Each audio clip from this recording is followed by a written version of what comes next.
حضرت زید بن حارث رضی اللہ تعالی عنہ نے ایک مرتبہ سفر کے لیے طائف میں ایک خچر کرائے پر لیا۔ خچر والا ڈاکو تھا۔ وہ آپ کو سوار کر کے لے چلا اور ایک ویران و سنسان جگہ پر لے جا کر آپ کو خچر سے اتار دیا اور ایک خنجر لے کر آپ کو قتل کرنا چاہا۔ آپ نے دیکھا کہ ہر طرف لاشوں کے ڈھانچے بکھرے پڑے ہیں۔ آپ نے اس سے فرمایا، اے شخص، تو مجھے قتل کرنا چاہتا ہے، مجھے اتنی مہلت دے کہ میں 2 رکعت نماز پڑھ لوں۔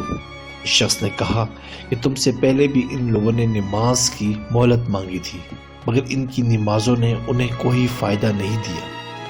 حضرت زید بن حارث رضی اللہ تعالیٰ عنہ کا بیان ہے کہ جب میں نماز سے فارغ ہوا تو وہ مجھے قتل کرنے کے لیے میرے قریب آ گیا، تو میں نے دعا مانگی، یا ارحم الراحمین کہا۔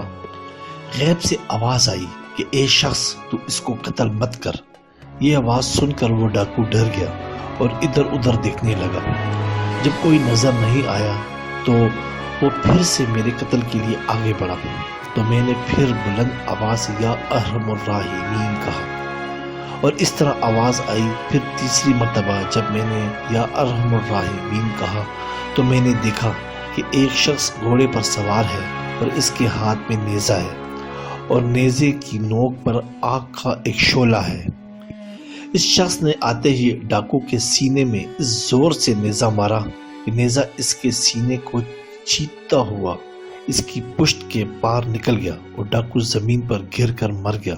پھر وہ سوار مجھ سے کہنے لگا کہ جب تم نے پہلی مرتبہ یا ارحم الراحمین کہا تو میں ساتویں آسمان پر تھا، اور جب دوسری مرتبہ تم نے کہا تو میں آسمان دنیا پر تھا، اور جب تیسری مرتبہ یا ارحم الراحمین کہا تو میں تمہارے پاس امداد و نصرت کے لیے حاضر ہو گیا۔